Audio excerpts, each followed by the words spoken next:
Welcome to Sportpen. Hello. Today we're diving deep, really stepping into the ring to explore the incredible story of Sugar Ray Robinson. Yeah, an absolute giant.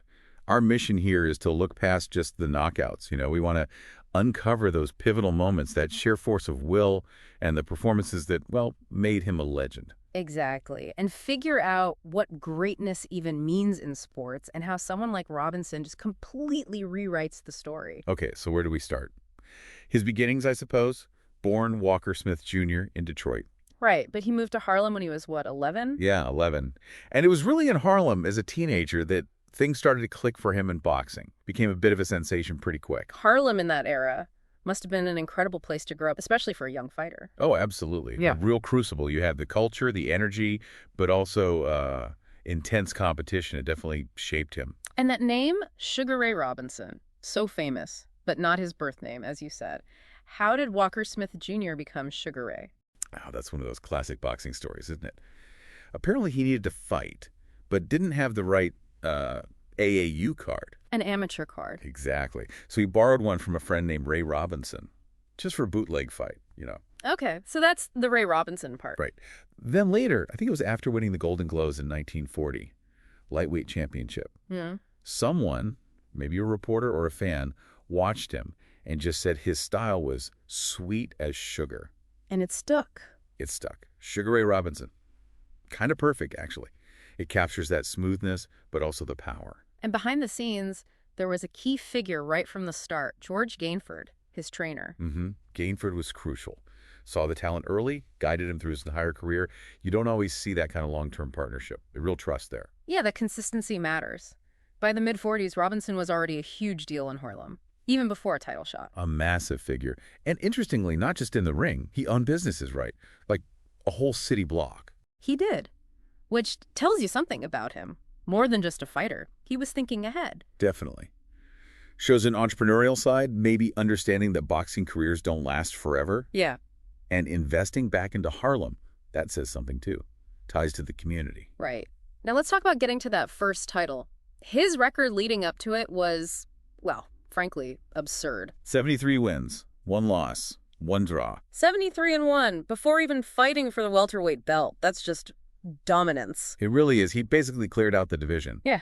But getting that shot wasn't straightforward. No, there were obstacles. The alleged mafia influence in boxing back then, it reportedly held him back. Yeah, that was a dark side of the sport in that era. Organized crime had a lot of control, and getting title fights often meant, well, cooperating. But Robinson didn't want to play that game. Seems like it. He apparently refused to cooperate, which likely delayed his title shot. Took some serious integrity, you'd imagine. Finally, though, December 1946, he gets the chance. Vacant welterweight title against Tommy Bell. They'd fought before, so there was history. And the fight itself. And people called it a war. Really? Oh, yeah. Apparently, Robinson had even taken another tough fight just a month earlier. Bell actually knocked him down in the title fight. Wow. But he got up. Get up. Showed that toughness, that resilience, went the full 15 rounds, and won a close decision. World welterweight champion. Aha. Finally. And even as champion, he supposedly kept his distance from the mafia. Didn't give in. That's the story. Still charting his own path. Took real courage, standing up to those kinds of pressures outside the ring. Okay, so he's welterweight champ. Then we get into maybe his most famous rivalry, Jake LaMotta. Ah, yes. The Bronx Bull. 6 fights. Just legendary stuff. 6 times. What made that rivalry so compelling? Total clash of styles. LaMotta was all aggression, relentless pressure, incredibly tough. Right. Robinson was, the boxer, smooth, technical, powerful, but adaptable. Each fight must have been brutal. Absolutely. Intense battles. And it all built towards their last fight. February 14th, 1951, Valentine's Day. A St. Valentine's Day Massacre. What a name. Did it live up to it? It really did. Robinson just systematically took LaMotta apart. For about 10 rounds, he outboxed him. Then, in the later rounds, he just unleashed this incredible barrage. And stopped him. 13th round TKO. And you have to remember, LaMotta was famously durable. This was the first time in, 95 pro fights Wow. that he'd been legitimately stopped. A definitive end to the rivalry. LaMotta had that great quote about it, didn't he? Oh, yeah. I fought Sugar Ray so often I almost got diabetes. Perfect. Sums it up beautifully. Okay, so Undisputed middleweight champion now. What next? He went on a European tour. Yeah, kind of a victory lap maybe, fought around Europe, but then he aimed higher, light heavyweight title. Against Joey Maxim, June 52. Right. And this fight had a really bizarre ending. Robinson was winning, clearly ahead on points. So what happened? The heat. It was incredibly hot in Yankee Stadium that night, just sweltering. And Robinson, Yeah. he succumbed to heat exhaustion. Seriously. Just collapsed. Couldn't continue. 13th round. Had to retire from the fight. Just an unbelievable way to lose when he was on his way to another title. That's rough. And after that, he actually retired from boxing. For a bit. He did. Hung up the gloves in 52.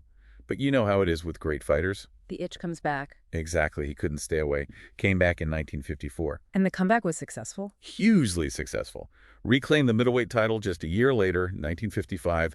Beat Carl Bobo Olsen. Incredible to come back after time off and reach the top again. Shows that dedication, right? That fire was still burning. The skill was definitely still there. But holding on to that middleweight title, it wasn't easy. He lost it, won it back from Gene Fullmer in 57. Mm-hmm. Those Fullmer fights were tough, gritty battles. Fullmer was a different kind of challenge, very rugged. Robinson had to adjust his strategy again. Always adapting. That was one of his hallmarks. Then he lost the title again, this time to Carmen Basilio later in 57. So it seemed like maybe that was it. You might think so, but nope. Rematch with Basilio in 1958, and Robinson wins it back. Again. Which made him the first boxer in history to win a world championship 5 times. In same division, middleweight.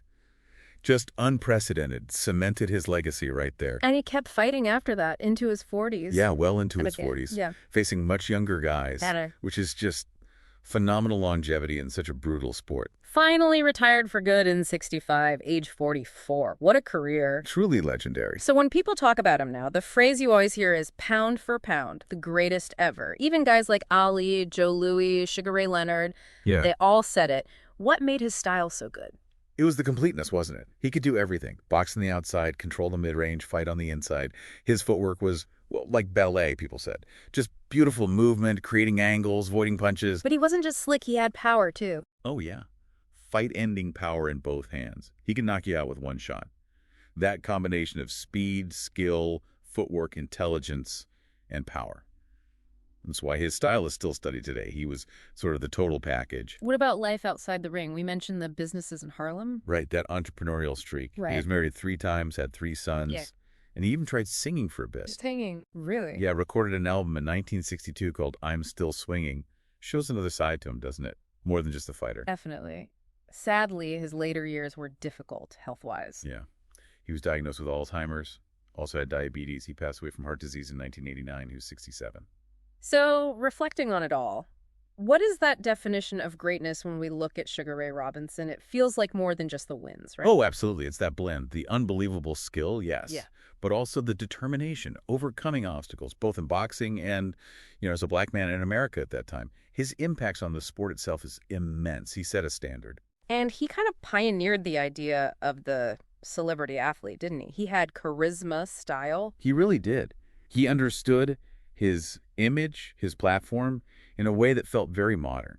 He became this huge figure, especially in the African-American community.